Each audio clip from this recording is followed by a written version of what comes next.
I applied early action to Purdue for the class of 2030 for aerospace engineering, or their first year engineering program, realistically, right? So I got deferred from early action, which is fine. I got to the regular decision pool and everything. And anyway, so months go by. I think I did my letter of continued interest on January 18th, which is 3 days after early action comes out, which is January 15th. And then the deferred cycle basically says all the way up until March, last day of March, right? You are able to get information, you're able to get a result, or you're able to get a decision, whatever that may be, which is going to be accept, reject, or deny, depending on which college, or waitlist. So for me, I got nothing. And I was like, that's weird. Like, it's 14 hours past the deadline of when it's supposed to come out, like the final deadline of when they're supposed to post it. Nothing. Not even like an update my portal of like, hey, it's complete. We're having like server issues. It's where you get to as soon as you can. Like, just nothing. No updates. And I'm like, I have an email saying that they got my letter of continued interest, and like supplemental emails that I sent after that. I was like, really weird. So I waited until their office opened. So then I called them up and I was just like, hi, my name's Leighton Patterson. And I was really confused. It's been 14 hours since expected it to come out the latest. Anyway, so she's like, oh, okay, so let me get your information. So I explained that I spelled out my name. It's been on hold for about 5 minutes. I'm just sitting there like, man, I have no idea how this is gonna happen. It's a Big Ten university. It had to have come out by now, right? Like every bit of research that that I looked at is saying it will come out like at the very worst by like the time you wake up the next morning, like very worst.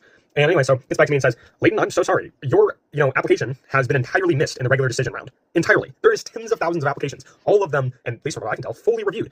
And mine, it seems like alone, has slipped through the cracks. Somehow has not been touched. I cannot express how confusing this is. I don't understand how it happened. I'm honestly entirely stunned. I'm surprised. And all credit to admissions officers, by the way. Your job is so hard. Jesus, 80,000 in one cycle, all those applications, couldn't even imagine. But I was like, in my opinion, to be entirely missed out of that big of a pool and just not touched, which is crazy because I put tons of work in that application, is not really acceptable, especially for a Big Ten school. So I was just like, that's crazy. I don't know how this has happened. But I want to send a timely email, explain what happened, be like, I'm very stunned and surprised, but I also understand things probably happen like this. Although from my research, from what I can tell, this hasn't really happened before. So I'm gonna keep following up with them, trying to figure out what's going on. I had just under 12 hours, right? And I was just waiting on like, oh man, I gotta wait for this admission result to come out, right? It could be 2 to 3 days, kind of what the person on the line told me. She was very nice. It was a great conversation. Anyway, so I'm just waiting, thinking, oh, I won't get anything later in the week. And then an email pops in my Gmail just saying like, oh hey, there's been an update. And I was like, the fuck? There's a what? Like, how? Like, for context, I think it's like 12 hours, not even. That's a very generous 12 hours since I had made the call, even. I was like, I don't love that. It's not a lot of time. In fact, I did the math. It was a percent difference of like 14,766% between like 12 hours and the 2 months and 17 days that other people got. Like, that is an absurd difference in time. I was just like, think of that. If I was like to apply to my age of like applying, I would be 2,657, right? And that would put me in the class of 4,668 for Purdue. So that gives you context of how big that like percent difference is, right? Like obviously like literally millennia difference. Now of course those are totally different statistics, but just to give you perspective, right?